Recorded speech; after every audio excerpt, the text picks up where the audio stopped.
Data nerds, Google just made their competitor to ChatGPT, Bard, publicly available. So let's put these two chatbots up against each other and see if they really can help me out in my job as a data analyst. Now, if you don't know what these AI tools can be used for, basically any homework problem you've had in the past, from writing essays to taking an exam, it can do it for you, which is called cheating. But for some reason, when I do this in my job, my boss calls it being more productive. So let's improve our productivity. For the first task, let's put it up to some tests that I'm commonly doing in my job, and that's data crunching, or math. I have ChatGPT on the left and Bard on the right. I provided it a simple addition problem, and both passed with flying colors. Let's take it up a level and actually analyze some data. Here I have a data set on data science job postings. I'm gonna take this column on salary and post it into both of these chatbots and ask them what the average is. For ChatGPT, it looks like it performs the analysis, but when you double check it and dive into it and do the math yourself, it's actually wrong. And this is called hallucinating. Hallucinating is going to actually come up quite frequently with both of these chatbots. And it's when a chatbot provides you with an answer that seems like it's plausible, but whenever you dive into it further, you actually find out that it's lying to you. Moving on to Bard, when I ask it this, it straight up tells me it's not going to do this math for me. So this brings us to our first main limitation of these chatbots, in that they're based on large language models. Basically, that's fancy talk to say that these models were trained on a large portion of the text from the internet. These models are really good at predicting the next word in a sentence, but they weren't made for, nor are they really good at math. Well, yet. More on that in a bit. So the next task to try out is something that I find myself doing all the time for a project, and that is research. So let's dive into a topic that I'm really curious to find about: how much AI has increased in data analyst job postings last year to this year. Let's start with Bard first, which I didn't mention before, but it's free and available in over 180 countries. It tells me that AI has increased 50% since 2021, but I asked about last year. So I then reprompted Bard, and it gives me this study from Glassdoor, which I then quiz further and dive into the reference documents and find out that it hallucinated all of these studies. So Bard straight up lied to me. But as bad as this is actually pretty awesome that these chatbots can now access the internet, and then you can go to these reference documents that it provides and dive into it further. So I consider that a win in itself. Asking ChatGPT to perform the same analysis, it tells me it doesn't have the ability to browse the internet, which is true for the free version of ChatGPT. But if you pay for the pro version, they currently have web browsing as a beta feature. So asking ChatGPT this, it shows me the progress of searching all these different pages, which I think is pretty awesome because I can then dive into these pages and also see its thought process. And after searching, instead of hallucinating, it basically tells me that there is no data. But through its searching, it feels like the presence of AI in these jobs is increasing.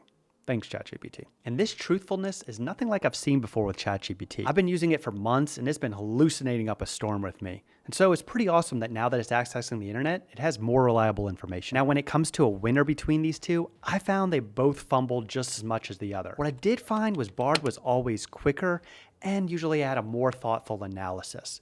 So if you're only using it for research, I think Bard is the better option, and it's also free. Let's dive into actually solving this problem as a data analyst. And we're going to be looking at next actually trying to find some data that we can use to perform data analysis. Asking Bard first, it provides me a list of job posting data sets that I can use. Conveniently, one of these data sets are mine. And if you're interested in learning more about where I got this data set, I have more in this video right here. But continuing on with this data intensive a question, I found that ChatGPT took way longer and got stuck quite a few times. Many times it just crashed on me. I had to go in and reset the browser and research again. I never really got as clean and as clear as results as Bard with this. But it did provide me a list finally, and one of those was mine, but the link that it provided didn't work. So luckily I know the link. Next task.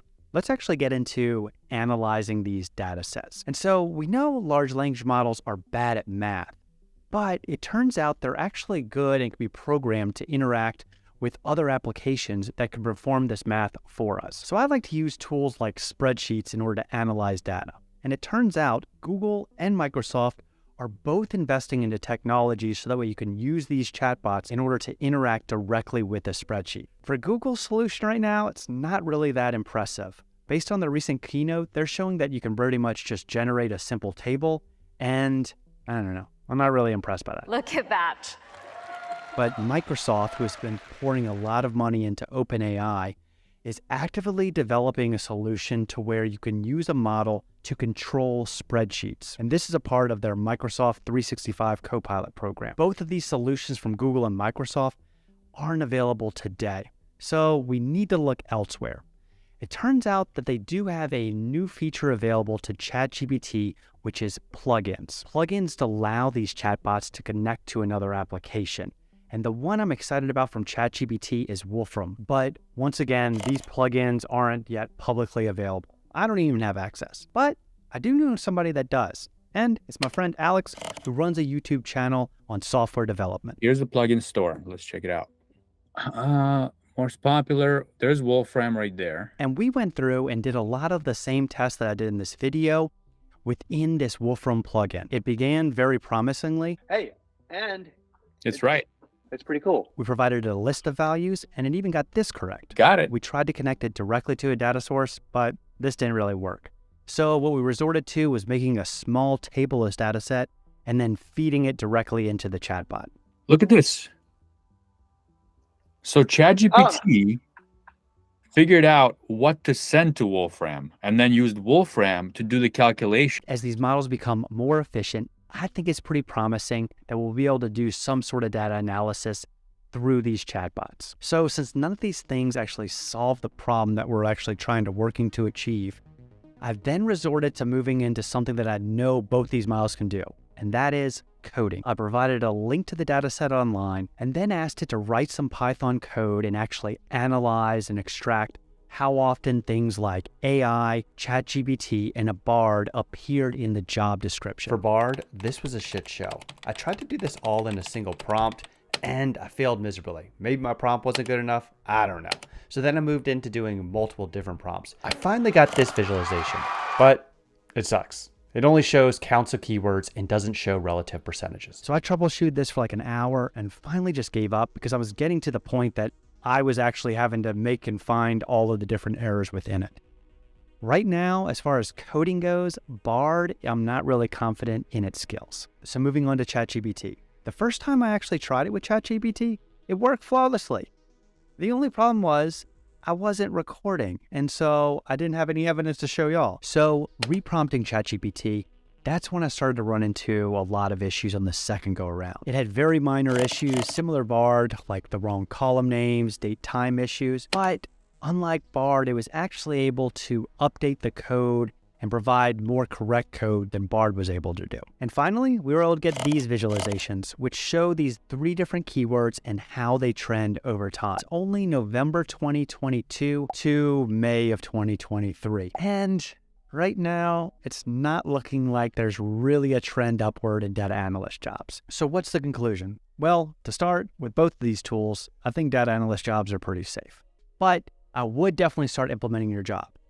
If you don't have any money, I would go with the Bard solution. That's great for just performing some basic internet research.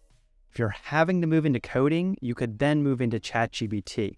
And they have the free version available that can help with this. As for me, I'm going to pay for this overpriced service so that way I have access to the internet and I get those plugins. With this, they have a new feature coming out called the Code Interpreter, which is yet another thing that requires you to be on a wait list. Now, this is very similar to what we saw Microsoft 365 Copilot do in Excel, but instead with programming languages like Python. With it, you load a data set into the model, and then you can ask it any question about the data, and there's no jumping between an editor and the chatbot. It does it all in one location. And from what I've seen of other people using it, it looks like it works pretty well. And with that, if this helped you with cheating at your job, being efficient at your job, smash that like button, and I'll see you in the next one.